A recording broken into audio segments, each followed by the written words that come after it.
my name is Pamela Byce, and I am the Assistant Dean and Executive Director at the Center for Animal Law Studies at Lewis and Clark Law School.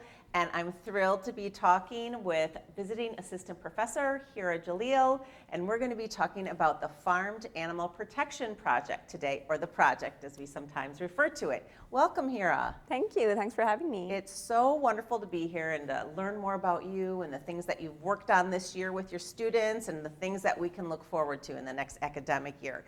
But before we get there, can you please share with us a little bit about your background in the law and education and what brought you to the Center for Animal Law Studies? Of course. So I am a very proud graduate of the Lewis and Clark Animal Law program.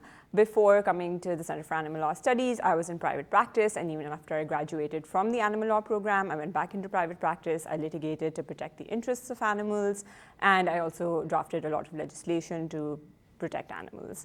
Prior to this role, I was a teaching fellow for 2 years at the Center for Animal Law Studies. I was also an adjunct professor. I taught aquatic animal law and food law. And now I'm a visiting assistant professor, like you just said, teaching industrial animal agriculture law, leading the Farmed Animal Protection Project, teaching food law and aquatic animal law.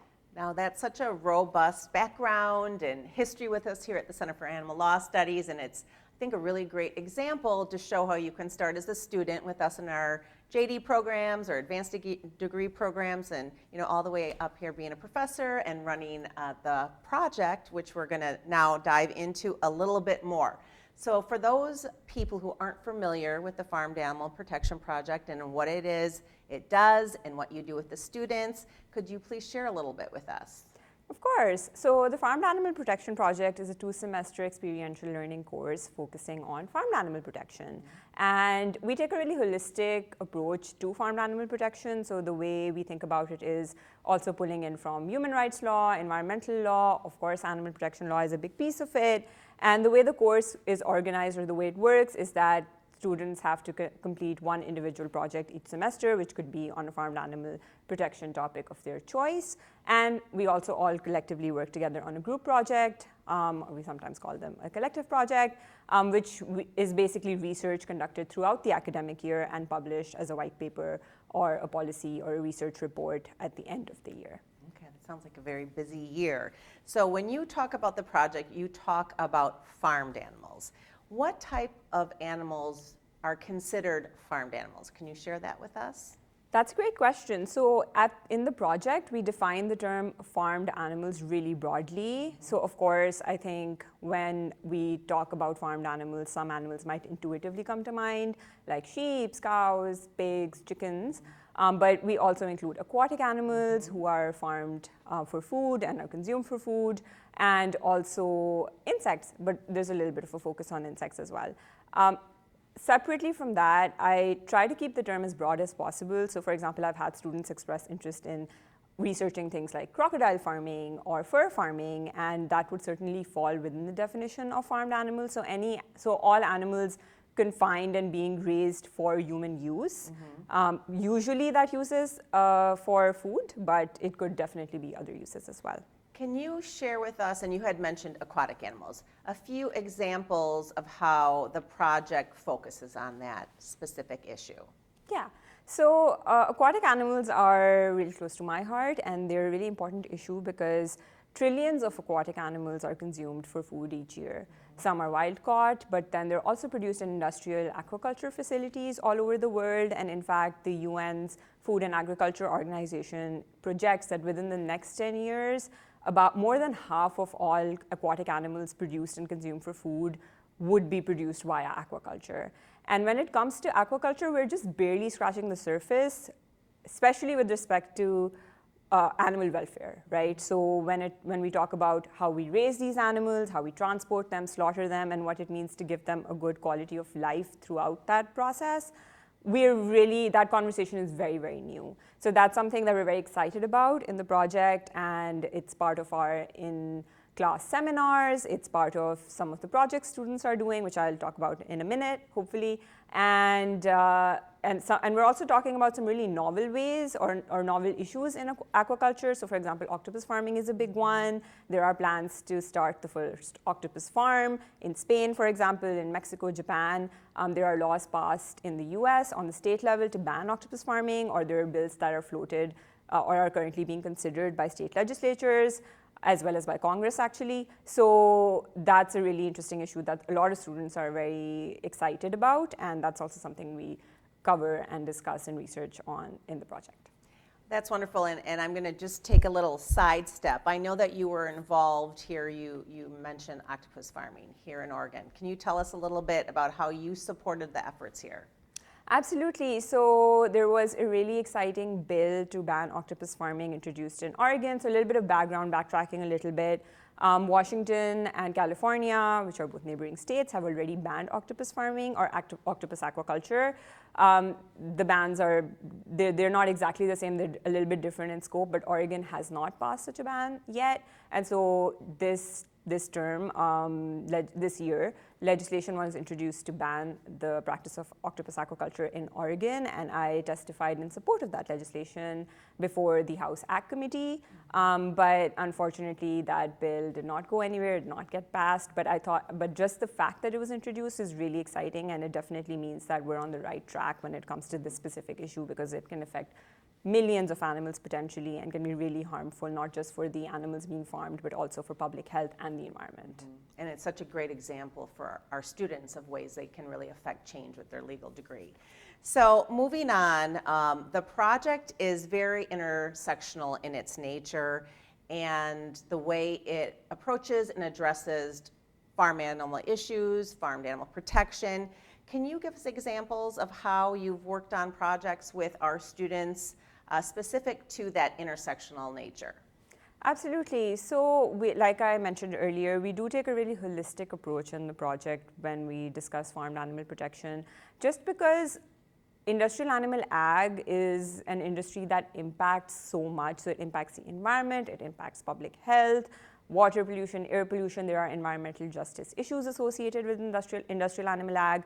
And a lot of our students are very interested in these intersections or this interconnected nature of harms, essentially, right, to animals, environment, and human beings.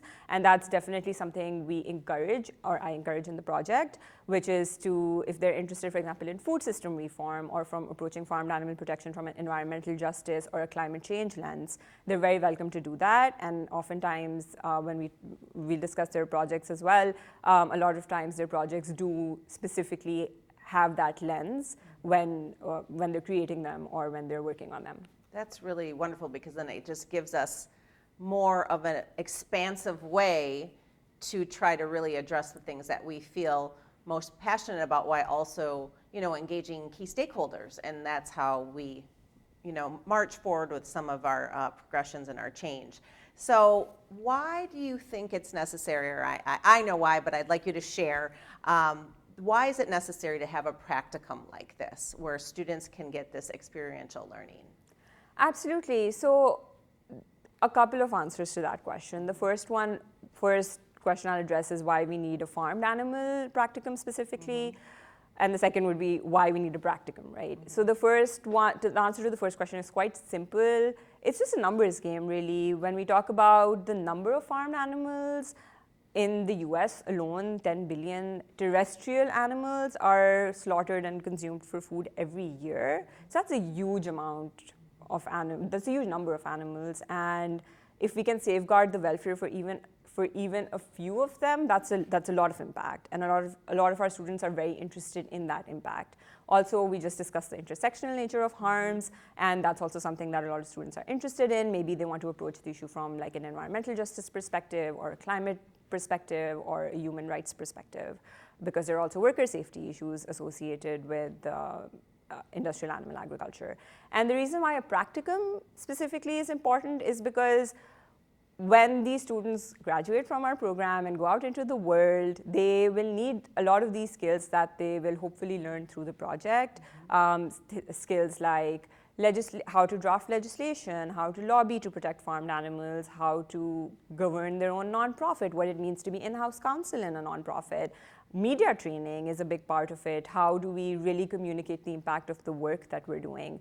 And the hope through the project is that they'll be able to get some of those hard skills through this course, because they'll be learning about theory in some of our other wonderful courses. And this is one course, or one of our courses in which they can actually apply those skills in practice. That's fantastic, and I know so many of our students want to go work in the field and in the movement, and to really have that hands-on experience when they graduate, they can just hit the ground running and start to affect change for animals. So let's, stay on the topic of students and switch gears a little bit. What do students gain from the project, and can you talk about how it lends itself to helping them develop their legal skills? Absolutely. So the project is actually divided into 4 parts across the year. So we have a couple of introductory classes, just introducing them to the issue of what farmed animal protection is, what the project does. We have a section on the different issues, the why of protecting farmed animals, right? So issues like I said, obviously animal welfare is the first one, but then aquaculture, insect farming, worker safety, human rights, environmental justice, etc. And then we have tools to protect farmed animals. So then we spend a good chunk of the year talking about the various legal tools available to them: state ballot initiatives, FOIA, Freedom of Information Act requests, legislation, litigation obviously is a big one as lawyers and as legal advocates.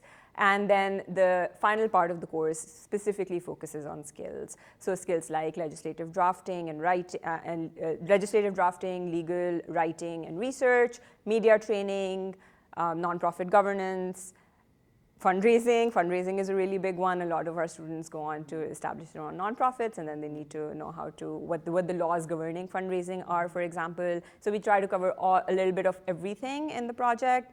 So that's one way they manage to get legal skills. And also, not all our students are lawyers, so we also have legal MSL students, Masters of Legal Studies students, who are non-lawyers but are really, really interested in making a change for farmed animals. And we really hope that through the project, some of the skills that we're discussing can also help inform their work when they graduate from the program and go out and do great things for farmed animals. Yeah, and I'm really happy that you pointed out that non-law students can take the project, because so many opportunities out there. It's wonderful to be a lawyer and be able to do that legal advocacy, but there's still so much work to be done that, anytime we can get the non-legal advocates involved, that's absolutely fantastic for the movement. So let's talk a little bit. We've talked about skills. We've talked about the why it's necessary. So let's talk about your vision. What is your expertise or your uniqueness that you put your overlay on the project for our students?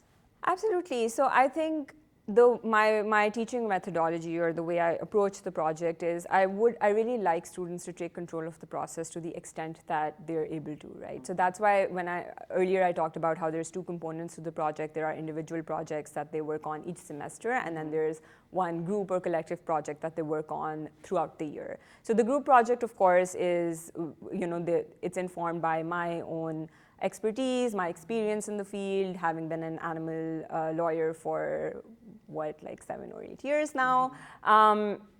But the individual projects is when they really get to work on issues that are of interest to them, and they get to create projects that they are really invested in. And we've had some really, really great projects come out of the Farmed Animal Protection Project in this last year that I'm really, really excited to be able to share. So I think that dual approach kind of really helps them be invested and really drive the course in a direction that they like, or that works for them, while also working on issues that are of importance to the larger movement and academic research that is important for the movement as a whole. Mm-hmm. It's such a unique opportunity that they can have this personalized experience in the project by being able to pick what their passion is. And so let's talk about, you had mentioned some of the really interesting things they did this last academic year. Do you mind sharing just a few of the key highlights and some of the really powerful projects that students worked on? Absolutely. So students have worked on like a diverse array of projects this year, and I'm really excited to be able to share them. So one of the projects that was really interesting, a student of ours wrote an op-ed on manure biogas. And so manure biogas is really touted as the next as a climate-friendly solution and like a solution for the harms caused by industrial animal agriculture. And this op-ed, which is actually published on our website and anybody can go read it, points out how that's actually a fallacy and how manure biogas and these sorts of solutions actually incentivize larger herd sizes and entrench industrial animal agriculture further. We also had students work or draft public comments on, for example, the Food and Drug Administration's proposed guidance to industry on the labeling of plant-based foods, or on NOAA's draft programmatic environmental impact assessment on identifying aquaculture opportunity areas in US federal waters. So our students really kind of spoke up, in some cases even against some of the regulatory actions that are being proposed Also, we had a student work on, or is currently working on conducting research on egg labeling, especially how the current egg labeling regime federally in the US leads to a lot of consumer confusion, especially when we talk about labels that govern animal raising claims, and how that entire framework can be improved. So that's a really exciting paper that the student's working on. We also have a student who's a non-lawyer and a veterinarian working on a paper on mass depopulation procedures in chickens and poultry, given the current avian influenza outbreak that's happening in the US, and also the ethical dilemmas that veterinarians are facing because some really, really cruel methods of depopulation are being used to eradicate entire flocks of animals to prevent further disease spread. We also have a lot of international and comparative work happening through the project this year. So we had a student examine constitutional standing for farmed animal protection in Zimbabwe and what standing theories legal advocates can use to litigate for farmed animals in the country. And if anyone watching is familiar with US law, we know standing is a really big problem for animal advocates. And so that was a really exciting paper. I think it was very novel research. And the same student is also in the second semester examined land zoning laws in Zimbabwe and how land zoning laws can be used to prevent big ag or industrial animal ag from really getting entrenched in the country. So really, some really, really exciting projects. And that's one of our MSL students who came here for a year, studied with Hira and other of our talented professors who are now going to go back and really make a big impact in their own communities. So how do these projects that aid the student learning and the development of their legal skills, how does this translate into actual impact for farmed animals? Yeah, so a few of these projects are by their very nature public facing. So op-eds or public comments, they're creating real world impact just by nature of the work that's being done. But also something we really like doing in the project and something I really encourage students to do is to publish their work or disseminate their work as much as possible. So our goal is not to be gatekeepers of this great work that we're doing. It's to disseminate it far and wide, to try and aid other advocates in the movement, and to really inform cutting edge research on farmed animal protection issues, legal research, but also non-legal research for non-lawyers. So that's, and yeah, I'm happy to talk about some of the ways we do that.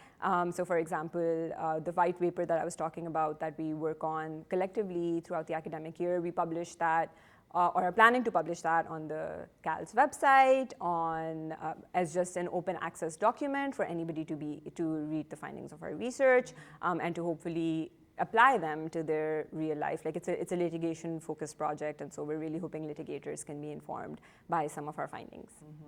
And so you've said that they can look on our website, and I can add that they can follow us on social media and looked at our LinkedIn pages and Instagram and all the things. And I think that's so important that this work is being shared and people can take it as an example and learn from it and be inspired. So thank you for that. So when we look to the future, you just shared with all of us all these, really impressive accomplishments this past academic year. Have you started to give thought to what you'll be focusing on in the 25-26 academic year?